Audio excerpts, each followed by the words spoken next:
Hi everyone, it's Mrs. Cox. Welcome to Chapter 4 of The Giver by Lois Lowry. Please excuse any dog noises you hear in the background. My crew can't seem to behave themselves. Like Yodi right now wants under the blanket and she's whining. Okay, think the dogs are settled? Let's begin. Jonas rode at a leisurely pace, glancing at the bike ports beside the building to see if he could spot Asher's.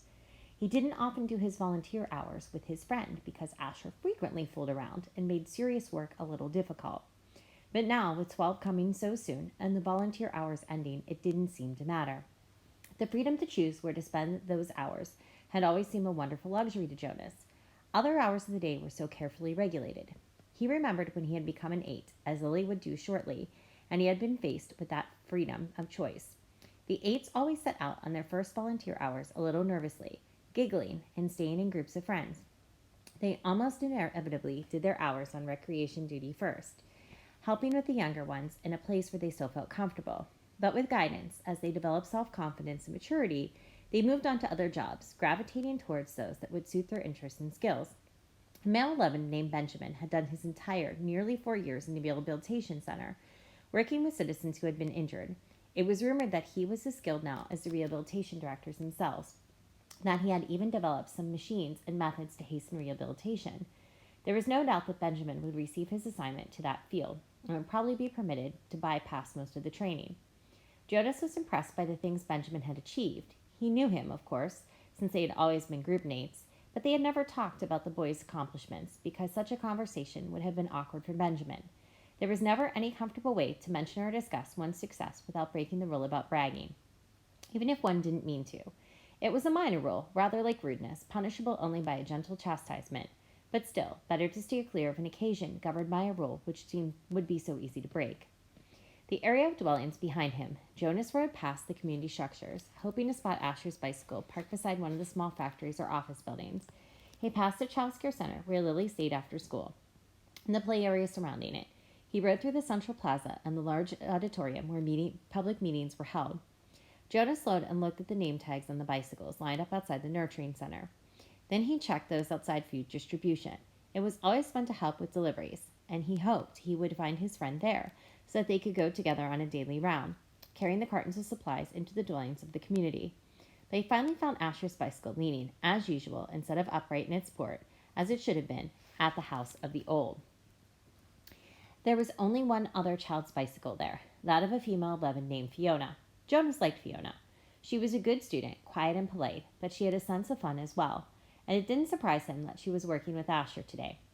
He parked his bicycle neatly in the port beside theirs and entered the building. "Hello, Jonas," the attendant in the front desk said. She handed him the sign-up sheet and stamped her official seal beside his signature. All of his volunteer hours would be carefully tabulated at the Hall of Open Records. Once, long ago, it was whispered among the children, and 11 had arrived at the ceremony of 12 only to hear a public announcement they had not completed the required number of volunteer hours and would not therefore be given his assignment. He had been permitted an additional month in which to complete the hours, and then given his assignment privately with no applause, no celebration, a disgrace that had clouded his entire future. "It's good to have some volunteers here today," the attendant told him. "We celebrated a release this morning, and that always throws the schedule off a little, so things get backed up." She looked at a printed sheet. "Let's see. Asher and Fiona are helping in the bathing room. Why don't you join them there? You know where it is, don't you?" Jonas nodded, thanked her, and walked along the side hallway. He glanced into the rooms on either side. The old were sitting quietly, some visiting and talking with one another, others doing handiwork and simple crafts. A few were asleep. Each room was comfortably furnished, the floors covered with thick carpeting. It was a serene and slow-paced place, unlike the busy center of manufacture and distribution. There where daily work of the community occurred. Jonas was glad that he had, over the years, chosen to do his hours in a variety of places so that he could experience the differences. He realized, though, that not focusing on one area meant he was left with not the slightest idea, not even a guess, of what his assignment would be. He laughed softly, thinking about the ceremony again. Jonas, he teased himself, but suspected that with the date so near, probably all of his friends were too. He passed a caregiver, walking slowly with one of the old in the hall. "Hello, Jonas," the young uniformed man said, smiling pleasantly.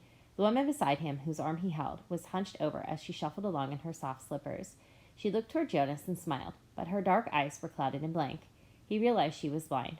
He entered the bathing room with its warm, moist air, the scent of cleansing lotion. He removed his tunic, hung it carefully on a wall hook, and put on the volunteer smock that was folded on a shelf. "Hi, Jonas," Asher called from the corner where he was kneeling beside a tub. Jonas saw Fiona nearby, at a different tub. She looked up and smiled at him, but she was busy, gently washing a man who lay in the warm water. Jonas greeted them, the caretaker attendants at work nearby.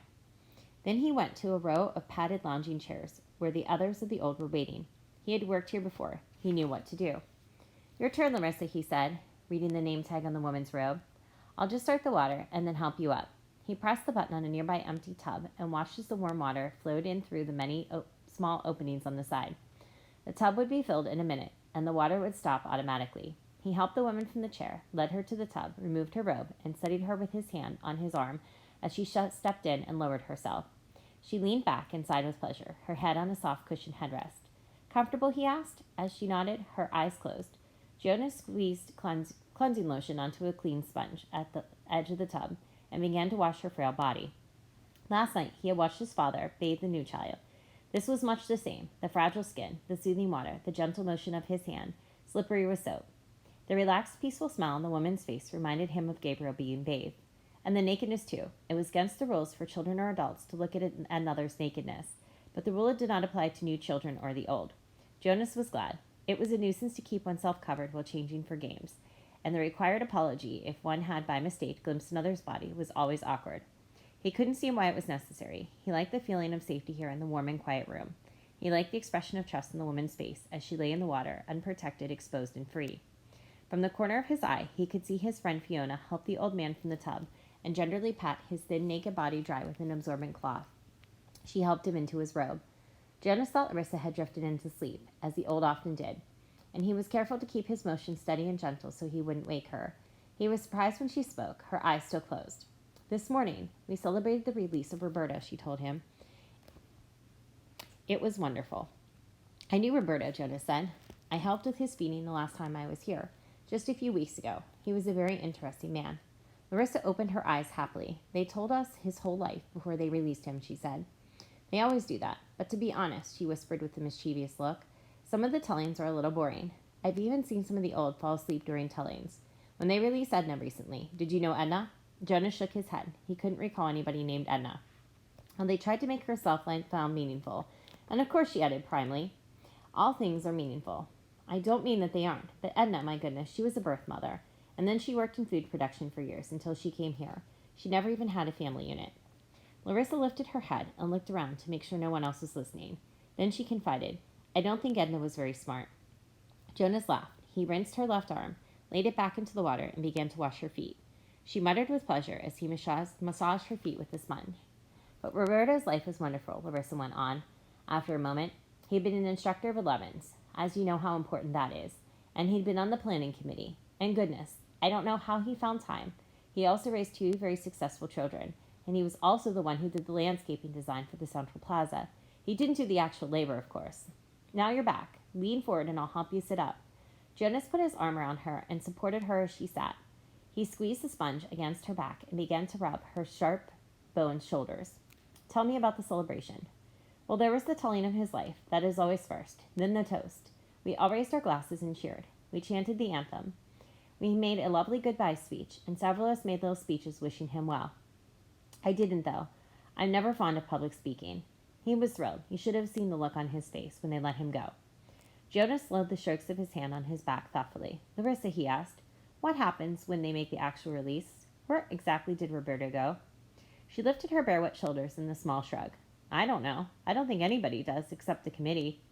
He just bowed to all of us and then walked, like they all do, through the special door in the releasing room. But you should have seen his look. Pure happiness, I'd call it." Jonas grinned. "I wish I'd been there to see it." Larissa frowned. "I don't know why they didn't let the children come. Not enough room, I guess. They should enlarge the releasing room." "We'll have to suggest that to the committee. Maybe they should study it," Jonas said slyly, and Larissa cajored with laughter. "Right," she hooted, and Jonas helped her from the tub.